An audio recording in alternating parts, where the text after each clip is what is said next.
بسم اللہ الرحمن الرحیم۔ میرا سوال پروگرام کے ساتھ میں ہوں اقرار احمد عباسی اور آپ دیکھ رہے ہیں وصال اردو۔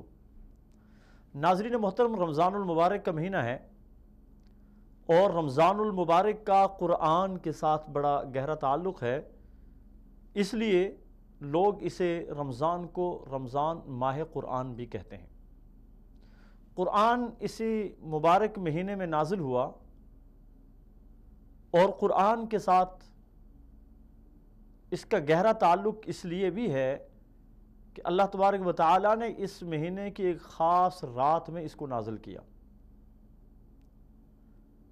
جس سے اللہ تعالیٰ نے انا انزلناہ فی لیلۃ القدر کہہ کے تعارف کروایا کہ ہم نے رمضان المبارک کو لیلۃ القدر، قدر والی رات میں نازل کیا۔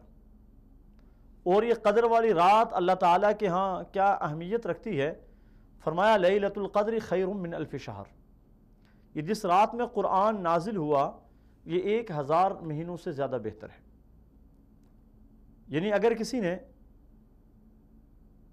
اس رات عبادت کی تو 1000 ماہ کے عبادت کے برابر ہے۔ اور قرآن مجید اسی رات میں نازل ہوا۔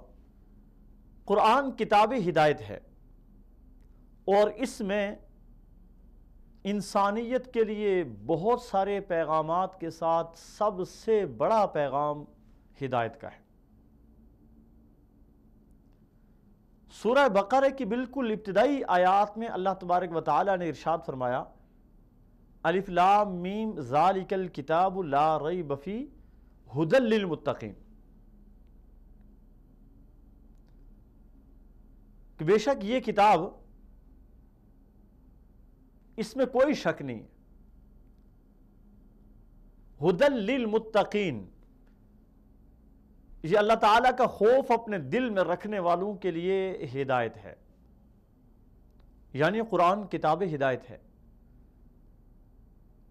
دوسری جگہ میں اللہ تبارک و تعالیٰ نے ارشاد فرمایا ان ھذا القرآن یہدی للتی ہی اقوم، کہ بے شک یہ قرآن ہدایت کا سب سے مضبوط ترین ذریعہ ہے۔ اللہ کے رسول صلی اللہ علیہ وسلم اللہ کا پیغام اللہ کی مخلوق تک پہنچانے کے بعد آج سے 1400 سال پہلے ہم سے جدا ہو، ان کے بعد 50 60 70 100 سال تک صحابہ اکرام زندہ رہے، اور صحابہ اکرام بھی اللہ کے پیغام کو دنیا کے کونے کونے تک پہنچانے کے بعد دنیا سے رخصت ہو گئے۔ ان کے بعد آنے والی نسلیں، کئی نسلیں گزر چکی ہیں، اللہ کا براہ راست پیغام ہمارے پاس صرف اور صرف قرآن کی صورت میں موجود ہے، اور پورے تحدی اور چیلنج کے ساتھ موجود ہے۔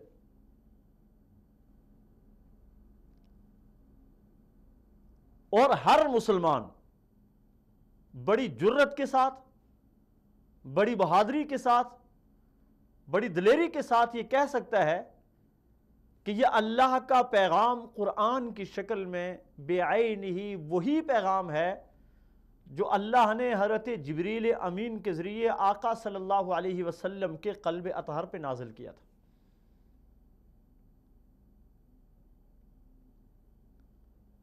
من وعن وہی پیغام ہے، اس میں کوئی رد و بدل، کسی جگہ کوئی اونچ نیچ نہیں ہے، کہیں بھی کمی بیشی نہیں ہے، بلکہ یہ وہی پیغام ہے جو حضرت جبریل امین آقا صلی اللہ علیہ وسلم پہ لے کے آئے تھے اور اللہ تعالیٰ نے بھیجا تھا۔ اس لیے ہمارے پاس اس وقت ہمارے پیارے آقا صلی اللہ علیہ وسلم تو موجود نہیں جو ہمیں ہدایت کے راستے پہ لگائیں۔ اسی طرح صحابہ اکرام بھی نہیں جنہوں نے آقا صلی اللہ علیہ وسلم سے براہ راست تعلیمات حاصل کی اور امت تک پہنچائیں، اور صحابہ اکرام کو دیکھنے والے لوگ بھی موجود نہیں ہیں۔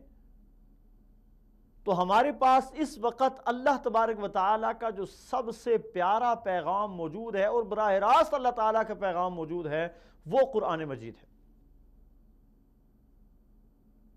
اور یہی قرآن کتاب ہدایت ہے۔ ہدایت کا معنی سیدھے راستے پر چلنا.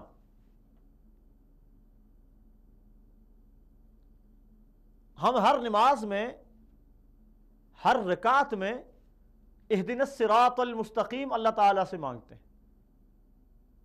یا اللہ ہمیں سیدھے راستے پر چلا، ہمیں سیدھا راستہ عنایت فرما. وہ سیدھا راستہ کون سا ہے؟ وہ سیدھا راستہ وہ ہے جو قرآن نے ہمیں بتایا، جو آقا صلی اللہ علیہ وسلم نے اپنی احادیث کے ذریعے ہمیں بتایا. اور قرآن کو اللہ تعالیٰ نے لوگوں کی ہدایت کا ذریعہ قرار دیا. ارشاد فرمایا ھدی للناس وبینات من الہدی والفرقان. پہلی بات ارشاد فرمائی ھدی للناس. یہ قرآن ھدی للناس ہے، تمام لوگوں کے لیے ہدایت کا ذریعہ ہے، تمام لوگوں کے لیے ہدایت کی کتاب ہے. اس میں یہ نہیں ارشاد فرمایا ھدی للمسلمین، ھدی للمؤمنین، ھدی للذین آمنوا، نہیں، بلکہ ارشاد فرمایا ھدی للناس، کائنات میں رہنے والے تمام لوگوں کے لیے ہدایت کا مؤثر ترین ذریعہ قرآن مجید. اور دوسرا ارشاد فرمایا بینات من الہدی. قرآن ہدایت کے پیغام کو عام کرنے والا، کھول کھول کر بیان کرنے والا ہے. ھدی للناس وبینات من الہدی، ہدایت کے پیغام کو واضح کرنے والا ہے، کھول کھول کر بیان کرنے والا ہے ہدایت کے پیغام کو. تو یہ قرآن کتاب ہدایت ہے. قرآن کا پیغام انسانیت کے نام کیا ہے؟ آج کے پروگرام میں انشاءاللہ اس پہ ہم بات کریں گے. اور آج کے پروگرام میں ہمارے مہمان ہوں گے محترم جناب طاہر اسلام عسکری صاحب، لاہور سے، معروف مذہبی اسکالر ہیں، پروفیسر ہیں. ان کے ساتھ ہمیں جوائن کریں گے معروف عالم دین راولپنڈی جامعہ محمدیہ کے محتمم محترم جناب مفتی مجیب الرحمان صاحب، اور ان کے علاوہ معروف عالم دین مولانا عامر عباسی ہمیں ٹیلی فون کال پہ جوائن کریں گے. ناظرین محترم، اگر آج آپ بھی ہمارے اس پروگرام کا حصہ بننا چاہتے ہیں تو ہمارے پروگرام کے دوران ہماری ٹی وی اسکرین پہ ہمارا نمبر شو ہو رہا ہوگا. آپ کال کر کے ہمارے اس پروگرام میں شرکت کر سکتے ہیں، ہمارے موضوع سے متعلق سوال بھی کر سکتے ہیں، اور اسی موضوع سے متعلق کچھ معلومات حاصل کرنا چاہیں یا وصال اردو کے حوالے سے کچھ معلومات حاصل کرنا چاہیں تو انشاءاللہ العزیز اس پروگرام میں آپ کو وہ بھی مہیا کی جا سکیں گی. تو قرآن کا پیغام انسانیت کے نام انشاءاللہ ہم اپنے مہمانوں کے ساتھ اس موضوع کو ڈسکس کریں گے. قرآن بہت ساری جگہوں میں انسانیت سے براہ راست خطاب کرتا ہے. بعض جگہوں میں تمام انسانوں سے قرآن مجید نے براہ راست خطاب کیا، بعض مقامات پہ صرف اہل اسلام کو خطاب کیا گیا، بعض مقامات پہ کافروں کو خطاب کر کے یا ایھا الذین کفروا کہا گیا انہیں. تو قرآن مجید کا یہ اسلوب ہے. پہلے پاری کے سورہ بقرہ کے تیسرے رکوع میں اللہ تبارک و تعالی نے جو ابتدائی آیات نازل کی ہیں اس میں اللہ تعالی نے پوری انسانیت کو خطاب کیا. یا ایھا الناس، اے لوگو. اس میں سارے کے سارے لوگ شامل ہیں، اور جس دن یہ آیت نازل ہوئی اس دن سے لے کے قیامت تک آنے والا آخری انسان، یہ سارے کے سارے اس میں شامل ہیں. اور قرآن مجید کا یہ خطاب سب کے لیے، یا ایھا الناس، اے لوگو. یا ایھا الناس کہہ کے اللہ تبارک و تعالی آگے لوگوں سے کس چیز کا مطالبہ کر رہے ہیں، اللہ تبارک و تعالیٰ کیا چیز چاہتے ہیں لوگوں سے، وہ دیکھیے اللہ تبارک و تعالیٰ کس انداز میں، کتنی شفقت ہے اللہ تبارک و تعالیٰ کی اپنی مخلوقات. اور سمجھانے کا انداز کیا ہے؟ یا ایھا الناس اعبدوا ربکم، اے لوگو عبادت کرو اپنے رب کی۔ تین چیزیں ہیں یہاں پہ، ایک عبادت ہے، دوسرا رب ہے، اور تیسرا کم ضمیر کے ساتھ ارشاد فرمایا کہ جو تمہارا رب ہے۔ عبادت کے لائق صرف اللہ تعالیٰ کی ذات ہے، اور اس آیت میں اسی لیے مطالبہ کیا گیا کہ اعبدوا ربکم، بس اپنے رب کی عبادت کرو، اور کوئی بھی عبادت کے لائق نہیں۔ کسی کے سامنے سر جھکانا یہ شرک کہلاتا ہے، کسی کے سامنے جھکنا بھی شرک کہلاتا ہے۔ اللہ تبارک و تعالیٰ کی عبادت میں کسی کو شریک نہیں کرنا۔ حضرت لقمان حکیم، جن کے نام پہ قرآن مجید میں ایک پوری سورت موجود ہے، انہوں نے اپنے وعظ میں، اس وعظ کو بھی قرآن مجید نے ذکر کیا، اپنے بیٹے کو جو نصیحتیں کی تھی ان میں پہلی نصیحت بھی یہ تھی، وَإِذْ قَالَ لُقْمَانُ لِابْنِهِ وَهُوَ يَعِظُهُ يَا بُنَيَّ لَا تُشْرِكْ بِاللَّهِ۔ اور جب حضرت لقمان نے اپنے بیٹے کو واعظ کیا، نصیحت کی، تو وہ بیٹے سے کہہ رہے تھے یا بنیّ لا تشرک باللہ، اے میرے بیٹے اللہ کے ساتھ کسی کو شریک نہ ٹھہرانا۔ اور ارشاد فرمایا ان الشرک لظلم عظیم، کہ بے شک شرک ظلم عظیم ہے۔ تو عبادت صرف اللہ کی، اللہ کے سوا کسی کے سامنے سر نہیں جھکانا، اللہ کے سوا کسی کی عبادت نہیں کرنی، کسی کے سامنے سجدہ نہیں کرنا، ورنہ آدمی مشرک ہو جاتا ہے۔ اس آیت میں ایک مطالبہ عبادت کا کیا گیا، اور اللہ تعالیٰ نے جنوں اور انسانوں کو پیدا ہی اپنی عبادت کے لیے کیا ہے۔ ارشاد فرمایا اعوذ باللہ من الشیطان الرجیم وما خلقت الجن والانس الا لیعبدون، کہ ہم نے جنات اور انسانوں کو پیدا کیا اپنے عبادت کے لیے، الا لیعبدون، تاکہ وہ اللہ کی عبادت کریں۔ اور عبادت کا مفہوم کیا ہے؟ عبادت کہتے کسے ہیں؟ ہمارے ہاں عبادت کا مفہوم بہت مختصر ہے، اسے بہت ساری حدود اور قیود کے اندر بند کر دیا گیا، محدود کر دیا گیا، اور لوگ یہ سمجھتے ہیں کہ جب عبادت کا ذکر آتا ہے تو عبادت سے مراد نماز ہے، عبادت سے مراد روزہ ہے، عبادت سے مراد تسبیح ہاتھ میں اٹھا کے اللہ اللہ کرنا ہے، عبادت سے مراد حج کرنا ہے، عبادت سے مراد اللہ کے راستے میں صدقہ خیرات کرنا ہے۔ لوگ اس کو تو عبادت سمجھتے ہیں اور بجا طور پہ سمجھتے ہیں۔ اس کے علاوہ باقی کسی چیز کو عبادت نہیں سمجھا جاتا۔ تو ناظرین محترم، ہم اپنی بات کو یہیں سے آگے جاری رکھیں گے۔ اس وقت ہمارے پاس ٹیلی فون کال پہ موجود ہیں معروف مذہبی سکالر حضرت مولانا مفتی مجیب الرحمان صاحب۔ ہم اپنی بات کو مفتی صاحب کے ساتھ آگے بڑھائیں گے۔ السلام علیکم ورحمۃ اللہ وبرکاتہ۔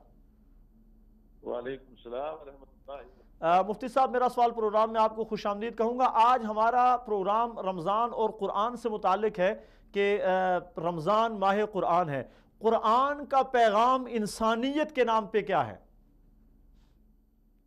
بسم اللہ الرحمن الرحیم۔ آپ کو بھی اور آپ کی وساطت سے جتنے بھی ہمارے سامعین اور ناظرین ہیں، سب کو رمضان کی بھی مبارک ہو، آخری عشرے کی مبارک ہو۔ جزاک اللہ۔ اور اللہ تعالیٰ آخری عشرے کو اس کی صحیح شان کے مطابق پورے اہتمام سے ہمیں گزارنے کی توفیق نصیب فرمائے۔ آمین۔ آپ نے دو چیزیں پائی ہیں، یہ رمضان اور پھر دوسری آپ نے بیان کو قرآن کا پیغام انسانیت کے جی۔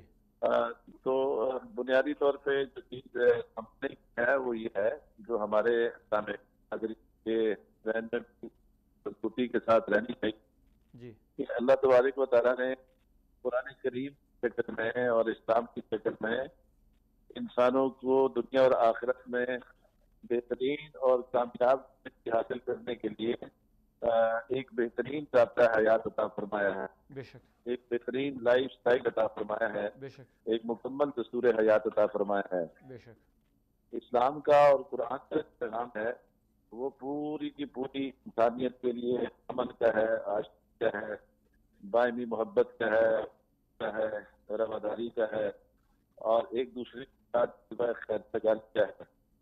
اللہ تبارک و تعالیٰ نے قرآن کریم میں دو قسم کے خطاب فرمائے، ایک خطاب خاص کہلاتا ہے اور دوسرا خطاب عام کہلاتا ہے۔ جی، خطاب خاص کے ساتھ اہل ایمان کو خطاب ہے تو قرآن کریم کی حقانیت کو تسلیم کرتے ہیں اور صاحب قرآن کو تسلیم کرتے ہیں، جی، یعنی جو ہمارے نبی کا کلمہ پڑھتے ہیں لا الہ الا اللہ محمد رسول اللہ، جی، اور جس نے کلمہ پڑھ کے لا الہ الا اللہ محمد رسول اللہ، اللہ نے خود نام رکھ دیا ہے مسلمان، جی، وسماکم، مسلم، اس کا نام اللہ نے مسلمان رکھا ہے۔ جی، جی، قرآن کریم میں جو خاص خطاب ہوتا ہے، جو اسپیسیفک جماعت کو ہوتا ہے، وہ اسپیسیفک جماعت المسلمین ہے، یعنی جی، مسلمانوں کی جماعت، جی، کہ کوئی جماعت اپنا نام رکھے جماعت المسلمین تو وہ جماعت المسلمین ہے، بلکہ مسلمانوں کی جو جماعت ہے جی، اس کو اللہ تبارک و تعالیٰ قرآن میں جو خطاب فرمائے وہ خطاب خاص ہے۔ جی، تو اللہ نے ایک تو اہل ایمان کو اسپیسیفک اللہ نے مخاطب کیا ہے، اور بہت ساری ایسی چیزوں کا حکم دیا ہے کہ جو چیزیں چونکہ وہ ریپرزینٹ کر رہے ہوتے ہیں اسلام کو، وہ قرآن کو ریپرزینٹ کر رہے ہوتے ہیں، نمائندہ اور اس کے سفیر۔ تو جو کسی ملک کا سفیر ہوتا ہے اس جی، کو اپنے ملک کے دیے ہوئے جو لائے عمل ہیں جی، ان کو اپنانے کی اور اس کو آگے پبلیکیٹ کرنے کی ہے کہ بھئی اس کو وہ آگے کرے اور خود امپلیمنٹیشن اپنی لائف کو کرے، جی، تو جی، وہ سفیر ہوتا ہے اس کا۔ جی، تو قرآن کریم نے جو خطاب خاص کیے ہیں اہل ایمان کو جو خطاب کیا ہے، جی، جب آپ قرآن کریم آپ کو مطالعہ کرتے ہیں تو جتنے بھی اللہ کی خطابات ہیں جی، اللہ نے اپنے خاص بندوں کو یعنی مومنین اور مسلمین کو کیے ہیں، جی، وہ 5 شعبوں کے اوپر مشتمل ہیں۔ جی، سب سے پہلا شعبہ عقائد کا ہے، پھر اس کے بعد عبادات کا ہے، پھر جی، معاشرت کا ہے، پھر معاملات کا ہے، پھر اخلاقیات کا ہے، جی، بہت اچھے، اور یہ 5 شعبے ہر انسانی زندگی کو حاوی ہیں۔ بے شک، لیکن خطاب خاص میں چونکہ اصل مخاطب مومنین ہیں، پھر کو اس بات کا پابند بنایا گیا ہے کہ تم نے تو بہر صورت جی، عقیدے سے لے کے عبادت سے لے کے معاملات سے لے کے معاشرت سے لے کے اخلاقیات سے لے کے ہر چیز کو تم نے اتنا نیک اور بہترین بنانا ہے جی، اور اتنا صاف ستھرا بنانا ہے کہ تاکہ تمہیں دیکھ کر باقی جو لوگ ابھی تک اسلام کی دعوت پہ لبیک نہیں کہہ سکے وہ بھی جی، تم سے متاثر ہو کر اسلام کی دعوت پہ لبیک کہیں اور اسلام کے اندر آ جائیں۔ جی، اس لیے اللہ تبارک و تعالیٰ نے قرآن میں مومنین کو سود سے منع کیا، جی، اللہ تبارک و تعالیٰ نے جھوٹ سے منع کیا، جھوٹی گواہی سے منع کیا، غیبت کرنے سے منع کیا، تجسس کرنے سے منع کیا، کسی کی آبرو ریزی کرنے سے منع کیا، اولاد کو قتل کرنے سے منع کیا، شرک سے منع کیا، اور جتنی بھی اخلاقی برائیاں ہیں جو پھر معاشرے کو برباد کرتے ہیں اور جی، افراد اقتدام کا بیڑا غرق کرتے ہیں۔ جی، اللہ نے سب سے زیادہ اہل ایمان کو ان سے روکا کہ تم معاشرے کے اندر بگاڑ کا ذریعہ نہ بن، انسانیت جی، کی بے شک، تباہی کر، بلکہ ایسا کوئی بھی کام جو انسانیت کو تباہی کی طرف لے کے جانے والا ہو تم نے کے سامنے سدے سکندر ہی بننا ہے، جی، تم نے اس کے پھیلاؤ کا ذریعہ نہیں بلکہ اس کو روکنے کا ذریعہ بننا ہے تم نے۔ جی، جی، تو مفتی کتاب صاحب، خاص میں اللہ تبارک و تعالیٰ نے ان چیزوں مفتی سے صاحب یہاں مخاطب کر کے اہل معذرت کے ساتھ ایک بات عرض کروں گا کہ ہم اہل قرآن جو آج سے 1400 سال پہلے تھے، حضرات صحابہ اکرام تھے، ان کے بعد آنے والے لوگ تھے، قرآن مجید کی وجہ سے اللہ تعالیٰ نے ان کو عزت بخشی تھی اور پوری دنیا پہ ان کا غلبہ تھا۔ آج بھی قرآن موجود ہے، آج بھی مسلمان موجود ہیں۔ کیا وجہ ہے کہ قرآن بھی موجود ہے، پڑھنے والے بھی موجود ہیں، عمل کرنے والے بھی بہت سارے موجود ہیں، لیکن اہل قرآن کو آج غلبہ حاصل نہیں ہو رہا، مسلسل محکوم ہوتے چلے جا رہے ہیں؟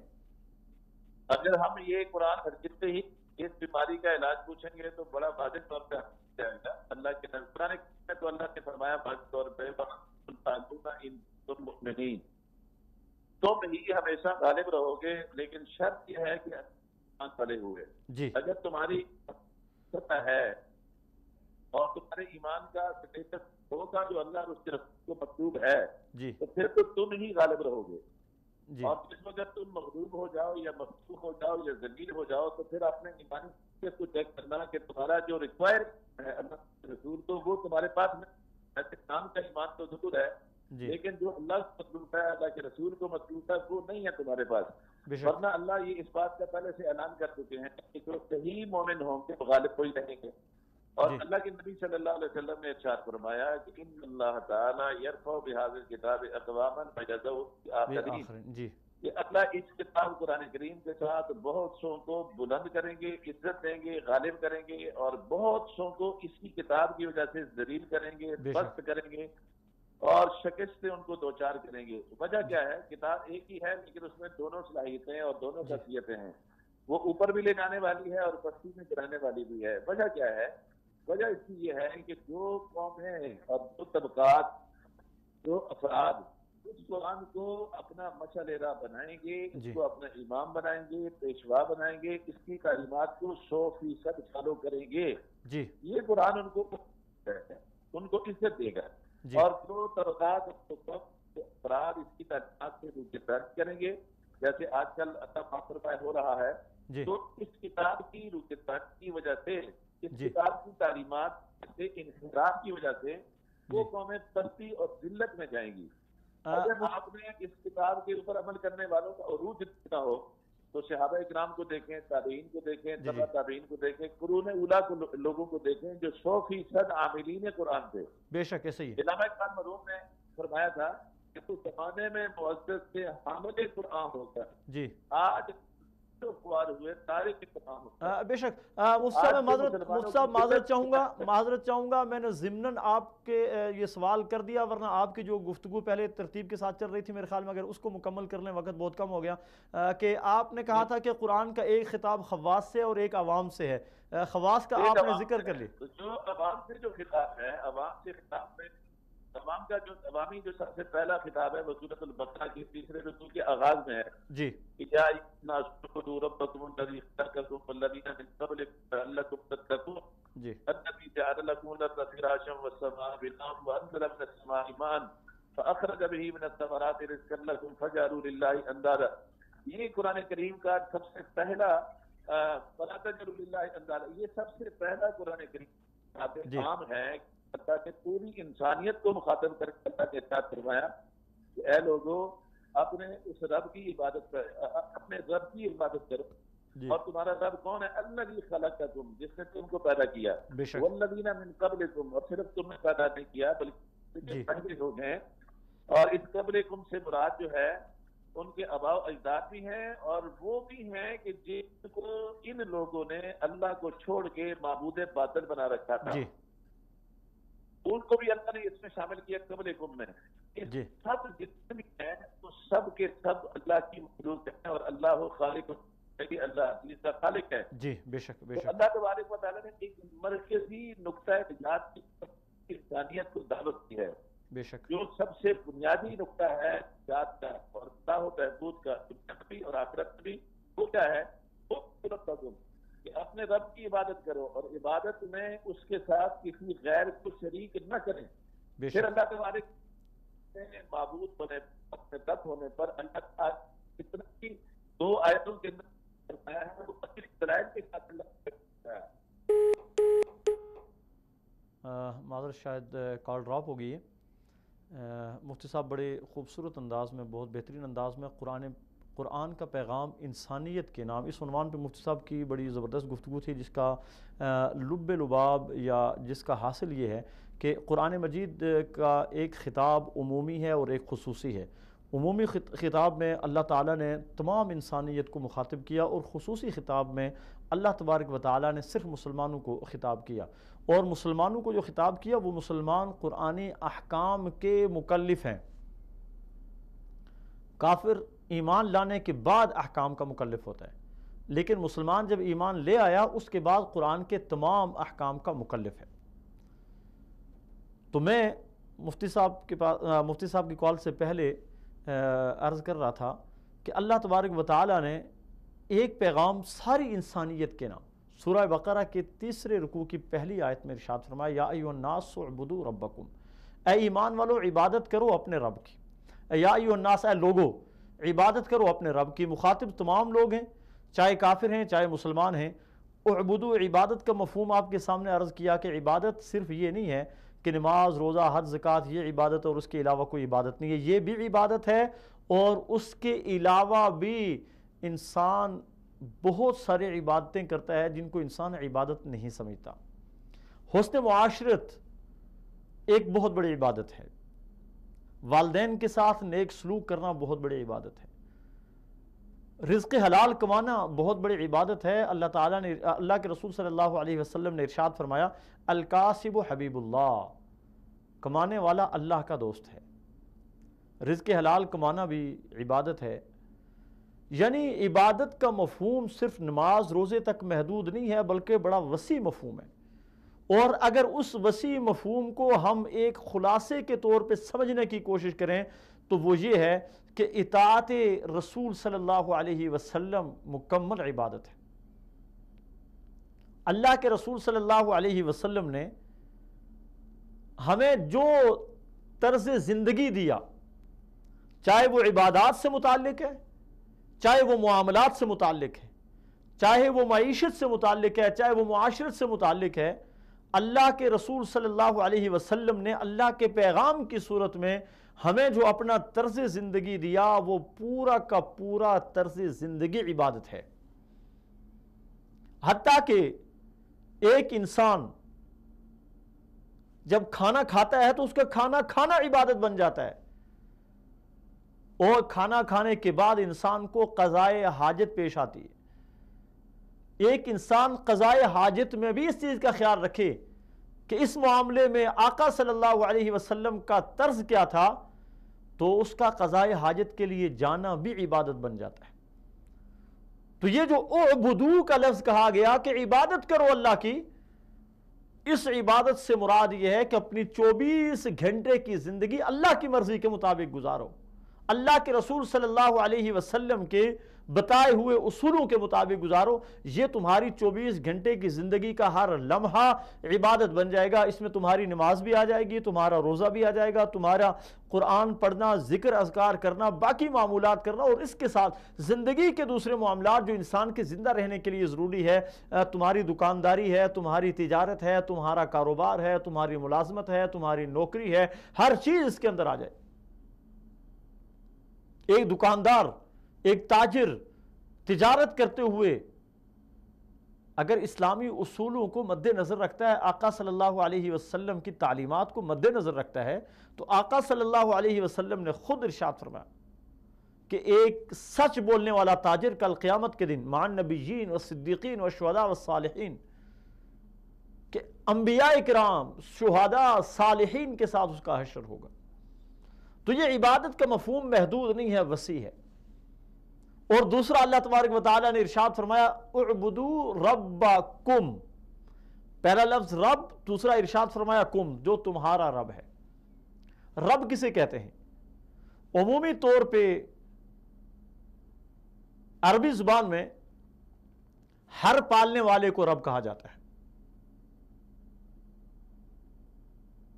لیکن رب کا استعمال اللہ تبارک و تعالیٰ کی ذات کے لیے ہے۔ اور رب کہتے کسے ہیں؟ رب تربیت سے ہے، تربیت کرنے والا۔ رب اس کو کہتے ہیں جو تمام ضروریات کا خیال رکھتے ہوئے پروان چڑھائے، اسے رب کہتے ہیں۔ مثال کے طور پہ انسان کو اللہ تبارک و تعالیٰ نے ایک نطفے سے پیدا کیا، یہ نطفہ جب رحم مادر میں جاتا ہے، اس کو بڑھنے کے لیے کس چیز کی ضرورت ہے وہ اللہ جانتا ہے۔ اس لیے انسان کی ناف میں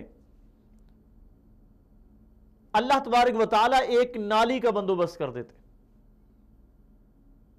اور ناف کے ذریعے اسے خوراک ملتی رہتی ہے اور وہ بڑھتا رہتا ہے۔ 4 ماہ کے بعد جب اس میں روح پھونک دی جاتی ہے، جب روح آ جاتی ہے اس کے بعد اس کی ضروریات اور ہیں. ماں کے پیٹ میں رہتے ہوئے اس کی جسمانی نشو و نما ہوتی ہے، اس کی کیا ضرورت ہے یہ اللہ جانتا ہے اور وہ کرتا ہے. اور پوری باریک بینی کے ساتھ،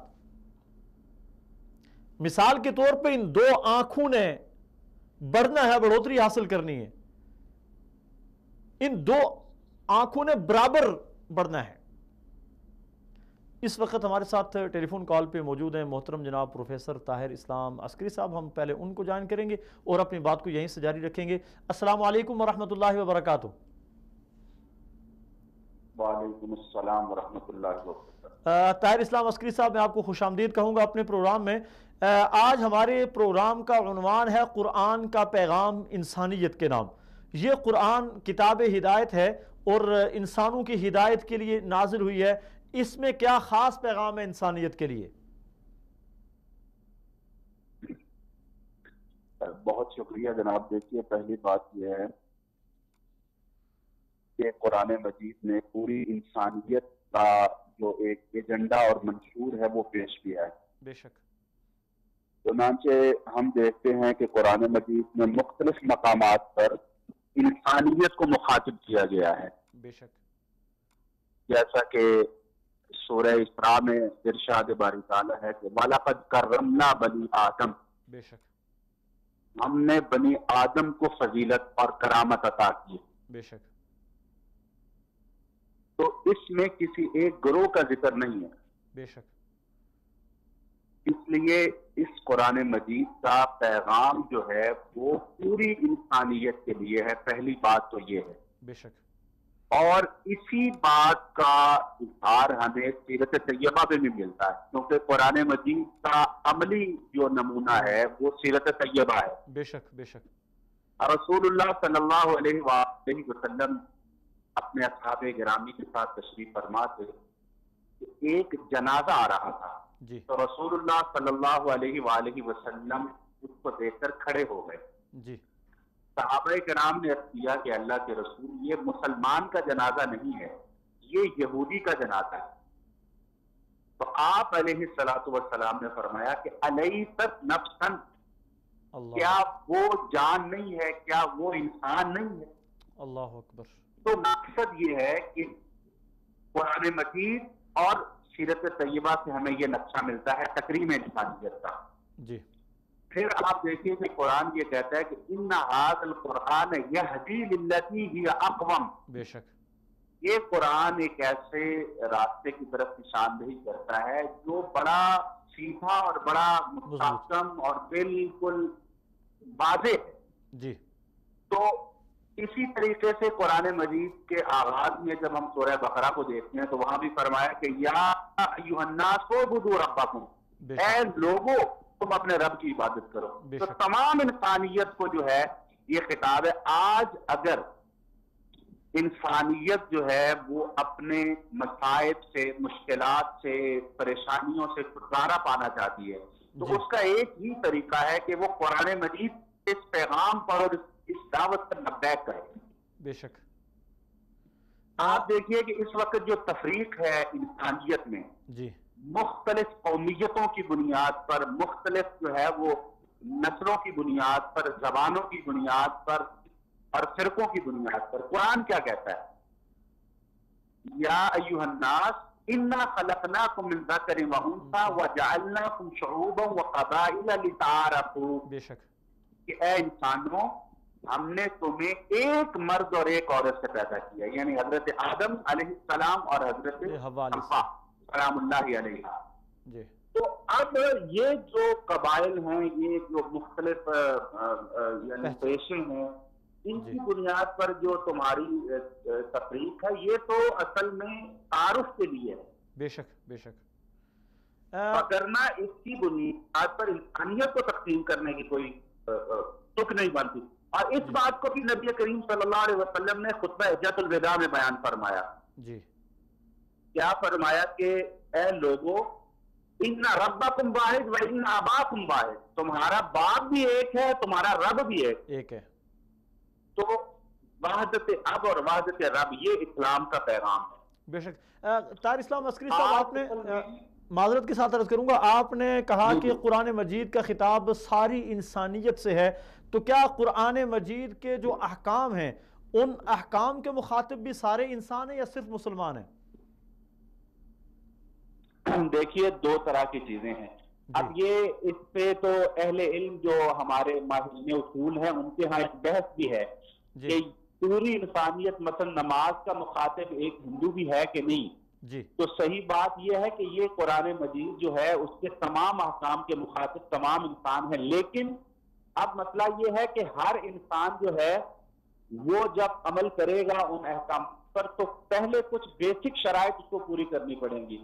مثلا اگر نماز کا حکم ہے تو اس سے پہلے انسان کو اللہ کی وحدانیت اور جناب رسالت مآب صلی اللہ علیہ وآلہ وسلم کی رسالت کا اقرار کرنا پڑے گا، اس کے بعد پھر وہ دیگر احکامات پر عمل کرے گا، وگرنہ تمام احکامات کے مخاطب تمام انسان۔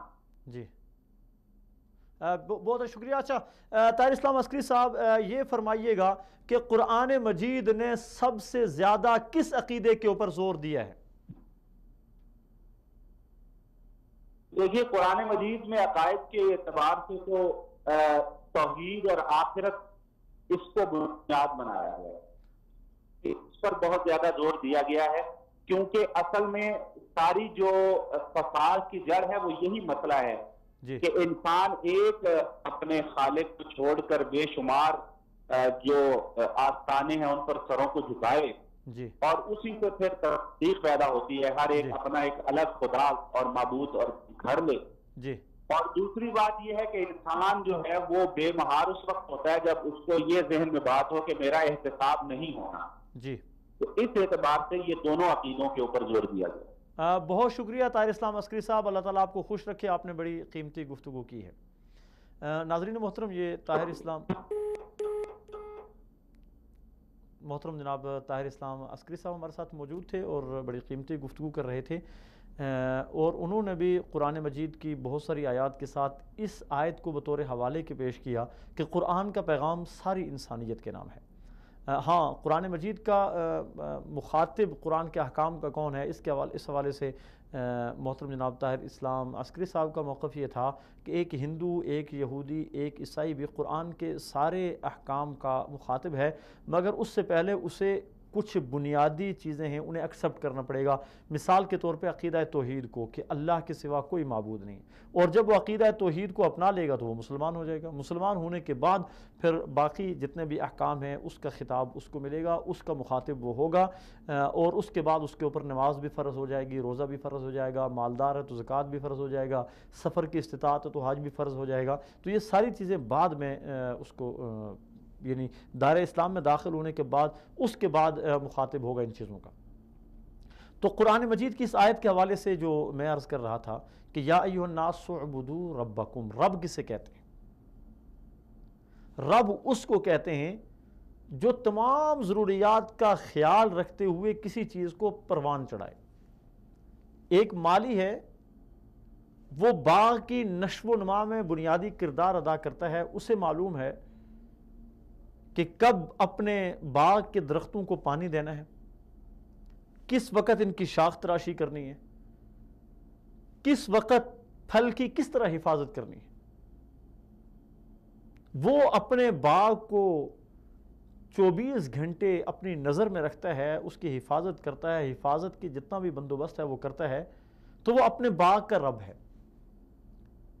باغ کو پالنے والا ہے۔ تو اللہ تبارک و تعالی ایسا رب ہے جس نے انسان کی تمام ضروریات کو مد نظر رکھتے ہوئے انسان کو پروان چڑھایا۔ هل اتى على الانسان حين من الدهر لم يكن شيئا مذكورا انا خلقنا الانسان من نطفة امشاج نبتليه فجعلناه سميعا بصيرا، کہ کیا انسان پہ ایک ایسا وقت نہیں آیا لم یکن شیئا مذکورا، وہ کوئی ایسی چیز تھی نہیں کہ اس کا ذکر کیا جاتا، لم یکن شیئا مذکورا انا خلقناہ من نطفۃ امشاج نبتلیہ فجعلناہ سمیعا بصیرا۔ میں عرض کر رہا تھا کہ انسان شکم مادر میں ہوتا ہے، اور وہاں اس کی ساری ضروریات کا خیال اللہ تبارک و تعالیٰ کی ذات کر رہی ہوتی ہے. کس وقت اس کے جسم میں کس طرح کی بڑھوتری ہونی چاہیے یہ اللہ تبارک و تعالیٰ کی ذات اپنے غیب کے پردے سے کر رہی ہوتی ہے. مثال کے طور پہ انسان جب پیدا ہوتا ہے اس کے دونوں ہاتھ برابر ہوتے ہیں. ایسا کبھی بھی نہیں ہوا کہ ایک بازو بہت لمبا اور ایک چھوٹا ہے. اس کی دونوں آنکھیں برابر ہوتی ہیں. ایسا نہیں ہوا کہ ایک آنکھ اوپر ہے دوسری نیچے ہے، یا ایک آنکھ ہے ہی نہیں یا بہت چھوٹی ہے اور دوسری بڑی ہے. ہزاروں لاکھوں میں کوئی ایک دو ایسے واقعات ضرور ہوتے ہیں اور وہ اس میں انسانیت کے لیے سبق ہوتا ہے. انسان کے دو کان ہیں، اپنی اپنی جگہ پر ہوتے ہیں. یہ نہیں ہے کہ انسان کا ایک کان اس کے ماتھے کے اوپر لگا دیا اور دوسرا کان پیچھے لگا دیا گردن پہ. یہ اللہ تبارک و تعالیٰ کی ذات ہے جو اپنے کارخانہ غیب سے ایک رب کی حیثیت سے ہر چیز کو کما حقہ پروان چڑھا رہی ہے. رب ہی کی ذات ہے. جب انسان اپنی ماں کے پیٹ میں 9 ماہ کا ہو جاتا ہے یا اس کے قریب ہو جاتا ہے تو اللہ تبارک و تعالیٰ ارشاد فرماتے ہیں ثم السبیل یسرا. پھر اللہ تبارک و تعالیٰ اس کی پیدائش کو آسان فرماتے ہیں، اس کی پیدائش کا بندوبست کرتے ہیں. تو اس وقت ہمارے ساتھ ٹیلی فون کال پہ موجود ہیں محترم مولانا عامر عباسی صاحب. ہم اپنی بات کو یہیں سے جاری رکھیں گے. یہاں ہم اپنی کال پہ لیں گے محترم مہمان جناب مولانا عامر عباسی صاحب کو. السلام علیکم ورحمۃ اللہ وبرکاتہ. وعلیکم السلام ورحمۃ اللہ وبرکاتہ. مولانا عامر عباسی صاحب، میں اپنے پروگرام میرا سوال میں آپ کو خوش آمدید کہوں گا. رمضان ماہ قرآن ہے اور قرآن کتاب انقلاب ہے. ہماری زندگی میں قرآن کی وجہ سے انقلاب آیا. قرآن کے کیا فضائل اور مناقب ہیں؟ بسم اللہ الرحمن الرحیم. اقرأ وربک الاکرم وقال النبی صلی اللہ علیہ وسلم اجتمع قوم فی بیت من بیوت اللہ یتلون کتاب اللہ ویتدارسونہ بینہم الا نزلت علیہم السکینہ وغشیتہم الرحمہ وخفتہم الملائکہ وذکرہم اللہ فی من عنده او کما قال علیہ الصلوۃ والسلام. صدق اللہ العظیم. محترم ناظرین، میں شکر گزار ہوں حضرت مولانا حافظ اقرار احمد باقی صاحب کا کہ انہوں نے اپنے پروگرام وصال اردو میں بندہ ناچی کو مدعو کیا. محترم ناظرین، قرآن مجید اللہ کی بہت عظمت والی کتاب ہے. قرآن کی عظمت کے لیے یقیناً اتنا ہی کافی ہے کہ یہ کلام اللہ ہے. یہ بادشاہوں کے بادشاہ کا کلام ہے. کلام الملوک ملوک الکلام، بادشاہوں کا کلام بھی بادشاہ ہوا کرتا ہے. محترم ناظرین، قرآن رائے ہدایت دکھانے والی کتاب ہے. قرآن دستور حیات ہے. بے شک زندگی کے تمام شب و روز، معاملات، معیشت، معاشرت کے گھریلو رہن سہن کا طریقہ بھی قرآن بتلاتا ہے. بے شک. امام احمد بن حنبل رحمۃ اللہ علیہ فرماتے ہیں کہ خواب میں مجھے حق تعالی شانہ کا دیدار نصیب ہوتا ہے تو میں نے اللہ تبارک و تعالیٰ سے پوچھا، اے اللہ مجھے آپ کا تقرب چاہیے. تو اللہ تبارک و تعالیٰ نے فرمایا، احمد بن حنبل قرآن کی تلاوت کثرت سے کیا کرو. بے شک. تو میں نے پوچھا، یا اللہ قرآن کو سمجھ کے پڑھنا چاہیے یا بغیر سمجھ کے، تب آپ کا تقرب نصیب ہوگا. جی. تو اللہ تبارک و تعالیٰ نے فرمایا، امام احمد بن حنبل سمجھ کے پڑھو یا بغیر سمجھ کے پڑھو، میرا تقرب دونوں صورتوں میں آپ کو حاصل ہو جائے گا. بے شک. تو پتہ کیا چلا؟ قرآن کی کثرت سے تلاوت سے اللہ تبارک و تعالیٰ کا تقرب نصیب ہوتا ہے. محترم ناظرین، قرآن کریم تو بے شمار جگہ مختلف مطالبے بھی کرتا ہے. جی. لیکن یاد رکھیں سب مطالبوں کا لب لباب خلاصہ یہی ہوتا ہے کہ اپنے اللہ سے ڈرو اور تقوی اختیار کرو. بے شک. مثلا ایک جگہ اللہ تبارک و تعالیٰ فرماتے ہیں، یا ایھا الناس اعبدوا ربکم الذی خلقکم والذین من قبلکم لعلکم تتقون. اے دنیا کے لوگوں، اللہ کی عبادت کرو، اپنے اللہ کی عبادت کرو. الذی خلقکم، جس اللہ نے تمہیں پیدا کیا. جی. والذین من قبلکم، جی اور جس نے تم سے پہلے لوگوں کو پیدا کیا. آگے علت اللہ نے بتلا دی کہ اللہ کی عبادت کیوں کرو, لعلکم تتقون, تاکہ تم متقی ہو جاؤ. جی پتہ کیا چلا, کثرت قرآن کی تلاوت سے انسان کے دل کے اندر رب کی خشیت پیدا ہو جاتی ہے, جی تقویٰ انسان کے دل کے اندر آ جاتا ہے. ایک مقام پہ اللہ تبارک و تعالیٰ نے فرمایا یا ایھا الذین آمنوا قوا انفسکم واہلیکم نارا, اے دنیا کے لوگوں, اے دنیا کے لوگوں, قوا انفسکم, تم بچاؤ اپنے آپ کو, واہلیکم, اور اپنے گھر والوں کو, نارن, جہنم کی آگ سے, وقودھا الناس, اس آگ کا ایندھن انسان ہوں گے, والحجارہ, اور پتھر ہوں گے, علیہا ملائکۃ, اس کے اوپر ملائکہ ہوں گے, غلاظ, ایسے فرشتے ہوں گے, سخت مزاج ہوں گے, شداد, تندخو ہوں گے, لا یعصون اللہ, وہ اللہ تبارک و تعالیٰ کی نافرمانی بھی نہیں کرتے, ما امرہم فیفعلون ما یؤمرون, اور وہ کچھ کر دیتے ہیں جو اللہ تبارک و تعالیٰ کو ان کی طرف سے ان کو حکم ہوتا ہے. تو تمام مطالبوں کا لب لباب یہی ہوتا ہے کہ یا ایھا الذین آمنوا اتقوا اللہ, اے ایمان والو تم تقوی اختیار کرو, وکونوا مع الصادقین, اور تم سچوں کے مولانا عامر ساتھ ہو جاؤ. صاحب, مولانا عامر صاحب, یہ مولانا عامر صاحب آپ نے اپنی ابتدائی گفتگو میں ارشاد فرمایا کہ قرآن مجید کو چاہے سمجھ کے پڑھیں, قرآن مجید کو سمجھے بغیر پڑھیں, اس کا فائدہ کیا؟ قرآن مجید کو سمجھ کے پڑھنے کا زیادہ فائدہ نہیں ہے؟ قرآن کو سمجھ کے پڑھنے کا فائدہ زیادہ ہے, لیکن بغیر سمجھنے کا بھی نقصان نہیں ہے. قرآن کا یہ اعزاز ہے کہ قرآن کی انفرادیت ہے کہ اس کو جو سمجھ کے پڑھے گا تو بھی ثواب ملے گا, تو بغیر سمجھ کے پڑھے گا اس کو بھی فائدہ ہوگا.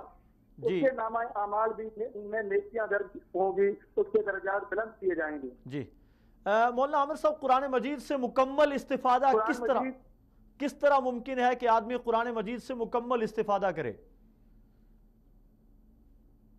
آپ کی آواز کٹ رہی ہے. ہیلو, میں عرض کر رہا ہوں کہ قرآن مجید سے مکمل استفادہ کیسے ممکن ہے کہ انسان اپنی زندگی میں ایک انقلاب برپا کر دے؟ قرآن مجید سے مکمل استفادہ کرنے کا یہی طریقہ ہے کہ قرآن مجید کو کلی طور پہ قرآن کے ساتھ اپنے دامن کو وابستہ کرے. کیونکہ دیکھیں قرآن کے اندر تبدیلی نہیں آئی, ہمارے اندر تبدیلی آ چکی ہے. قرآن کی ہمارا عقیدہ ہے, ہمارا نظریہ ہے, ہمارا ذہن ہے, ہے جو آج کے 1450 سال پہلے نازل ہوا تھا.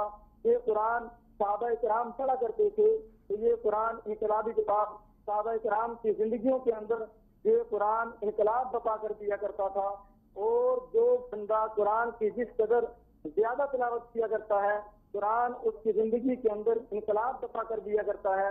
صحابہ کرام کے بارے میں آتا ہے وَإِذَا سَمِعُوا مَا أُنزِلَ إِلَى الرَّسُولِ, جب وہ قرآن کو سنا کرتے تھے, ما انزل الى الرسول, جو قرآن اللہ کے نبی صلی اللہ علیہ وسلم کے اوپر نازل ہوا, ترى اعینہم, ان کی آنکھیں بہنا شروع ہو جایا کرتی تھی, ان کی آنکھیں برسنا شروع ہو جایا کرتی تھی, تفیض من الدم, ان کی آنکھوں گرنے شروع ہو جاتے تھے, مما عرفوا من الحق, جب وہ حق کو پہچان لیتے تھے, سمجھ لیتے تھے, پھر وہ کہتے تھے یقولون ربنا آمنا فاکتبنا مع الشاہدین, وہ کہتے تھے اللہ ہمیں بھی گواہی دینے والوں میں لکھ دے.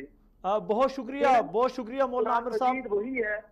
بہت شکریہ مولانا عامر صاحب. ہمارے اس وقت پروگرام کا وقت بہت کم رہ گیا ہے, انشاءاللہ آئندہ بھی ہم اپنے پروگرام میں آپ کو لیں گے. اللہ تعالیٰ آپ کو جزائے خیر نصیب فرمائے. ناظرین محترم, ہمارے پاس اس وقت صرف بہت تھوڑا سا وقت رہ گیا ہے. میں اپنی بات کو پہلے مکمل کرنا چاہوں گا تاکہ بات سمجھنے میں آسانی ہو. تو میں عرض یہ کر رہا تھا کہ ربکم کا مفہوم کیا ہے. ربکم جو تمہارا رب ہے, میرا خیال ہے کہ انسان بہت لمبی تفصیل میں نہ جائے. انسان اپنے رب کو پہچاننے کے لیے اگر غور کرے تو بہت بڑی بات ہے کہ ہر چیز میں انسان غور کرے. اگر ہر چیز میں غور نہیں کر سکتا تو انسان اپنی ذات پہ غور کرے, اپنی ذات میں انسان کو اپنا رب تلاش کرنے میں بڑی آسانی ہو جائے, اپنے رب کی قدرت پہچاننے میں بڑی آسانی ہوگی کہ انسان یہ دیکھے کہ انسان ایک نوالا کھاتا ہے, وہ نوالا آتا کہاں سے ہے, یہ ایک الگ بحث ہے. کس نے بویا, کاشت کس نے کیا، کاٹا کس نے، مارکیٹ کس نے پہنچایا، پسایا کس نے، ہم تک کیسے پہنچا، یہ الگ بحث ہے، وہ ہمارے مقدر میں تھا، اللہ نے پہنچا دیا۔ وہ خشک روٹی کا ایک نوالا ہے جسے آپ کسی بھی ترکاری کے ساتھ، کسی بھی سالن کے ساتھ تر کر کے کھا جاتے ہیں۔ وہ آپ کے معدے میں پہنچتا ہے اور مختلف پروسیس سے گزرتا ہے۔ ان پروسیس میں اسی روٹی کے ایک نوالے نے آپ کی جسم کی ساری ضروریات کو پورا کرنا ہے۔ مثال کے طور پہ خون بھی اسی سے بننا ہے۔ دنیا کی ساری مشینیں جمع کر لیں اور ان مشینوں میں روٹیاں ڈال کے وہاں سے خون نکالنے کی کوشش کریں، روٹیوں سے خون نہیں بنتا ہے۔ اللہ کی ذات ہے جو بنا رہی ہے۔ تمہارے معدے میں یہی روٹی کا نوالا پہنچانے کے بعد اسی روٹی کے نوالے سے اللہ تبارک و تعالی نے تمہارے جسم کی تمام رطوبات کو بھی بنانا ہے۔ جن رطوبات نے تمہارے جسم کو ہر وقت متحرک رکھنا ہے، جیسے گاڑی میں آئل ہوتا ہے اور اس آئل کی وجہ سے وہ آئل تمام پرزوں تک پہنچتا ہے، وہ تمام پرزے اپنی اپنی جگہ پہ حرکت کر رہے ہوتے ہیں۔ گاڑی کا آئل ختم ہو جائے تو اس کے پرزے آپس میں گھس کے ختم ہو جاتے ہیں۔ جسم کے اندر رطوبات ہیں، جب کوئی کسی جانور کو ذبح کریں تو اللہ تبارک و تعالیٰ کی تخلیق پہ غور کرنا ہے، اللہ کو پہچاننا ہے، تو جانور کی ہڈی توڑ کے دیکھیں، اتنی سخت ہڈی جس میں انسان اگر کوئی چیز داخل کرنا چاہے اس ہڈی میں تو ڈرل مشین کے ساتھ سوراخ کر کے داخل کرتا ہے۔ اس کے اندر رطوبتیں موجود ہیں اور وہ تازہ رطوبتیں ہر وقت موجود ہیں۔ وہ کون ہے وہاں تک پہنچانے والا؟ یہ ہمارے جسم کے جو جوڑ ہیں، یہ انگلیوں کے جوڑ ہیں، یہ ہماری کونیوں کے جوڑ ہیں، ہمارے گھٹنوں کے جوڑ ہیں، ہماری گردن ہے جو بڑی آسانی کے ساتھ ہر وقت ہم ہر طرف گھما سکتے ہیں۔ ان تمام جوڑوں میں خاص قسم کی رطوبت موجود ہے اور وہ اللہ تبارک و تعالیٰ نے روٹی کے اس نوالے سے بنائی ہے۔ ایک انسان صرف روٹی کھاتا ہے پانی کے ساتھ اور کچھ بھی نہیں کھاتا، اس کے جسم کی بھی یہ ساری ضروریات اللہ پوری کر رہا ہے۔ کھانا کھا کے انسان پیٹ میں چلا جاتا ہے انسان کے، اور اس کھانے سے انسان کے سر کے اندر کی ضروریات پوری ہو رہی ہیں۔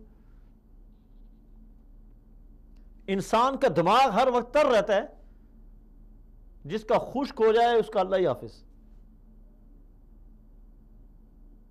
انسان کے سر کے اندر کا سارا نظام، انسان کے جسم میں خون کا جتنی بھی گردش کا نظام ہے وہ سارا ہے، اور ہر جگہ پہ ایک رطوبت کی الگ الگ، یعنی انسان کے جو دماغ میں اللہ تعالیٰ نے رطوبت رکھی ہے وہ اور ہے، انسان کے آنکھ سے جو آنسو بہتا ہے اس کا ذائقہ بھی اور ہے، ناک کے اندر رطوبت ہے وہ الگ چیز ہے، یعنی جسم کی ساری رطوبتیں ایک دوسرے سے الگ الگ ہیں۔ یہ ساری رطوبتیں بنانے والی ذات اللہ تبارک و تعالیٰ کی، اور روٹی کے ایک نوالے سے۔ تو اپنے رب کو پہچاننا، یہاں اللہ تبارک و تعالیٰ کا پیغام ہے، یا ایھا الناس، اے کائنات میں رہنے والے سارے لوگوں، اعبدوا ربکم، عبادت کرو اپنے رب کی جو تمہاری تمام ضرورتوں کو مد نظر رکھتے ہوئے تمہاری ساری ضرورتیں تمہارے اندر ہی پوری کر رہا ہے۔ سردی، گرمی، اچھا موسم، بھلا موسم، برا موسم، ان تمام موسموں میں ہماری کیا ضروریات ہیں ہمارا رب جانتا ہے۔ تو ناظرین محترم، قرآن کا پیغام انسانیت کے نام، اس پہ آج مختصر سی ہماری یہ نشست رہی۔ امید ہے آج کا ہمارا یہ پروگرام آپ کو پسند آیا ہوگا۔ آپ وصال اردو کا وزٹ ضرور کیجئے، www.visalurdu.tv۔ اس کے علاوہ آپ ہمیں فیڈ بیک دیں۔ میرا سوال پروگرام فیس بک پہ بھی پیج موجود ہے، وہاں پہ آپ ہمیں فیڈ بیک دیں۔ کسی جگہ اگر ہم کسی کوتاہی کے مرتکب ہیں ہماری اصلاح کیجئے، ہمیں اچھے مشوروں سے نوازیے۔ ہمارا یوٹیوب چینل وصال اردو کے نام سے موجود ہے، اس کا وزٹ کیجئے۔ فیس بک پہ وصال اردو کے نام سے ہمارا پیج موجود ہے، اس کا وزٹ ضرور کیجئے اور اپنے قیمتی مشوروں سے ہمیں نوازیے۔ میرا سوال پروگرام کے ساتھ میں اجازت چاہوں گا، آئندہ ہفتے پھر ملیں گے۔ والسلام علیکم ورحمۃ اللہ وبرکاتہ۔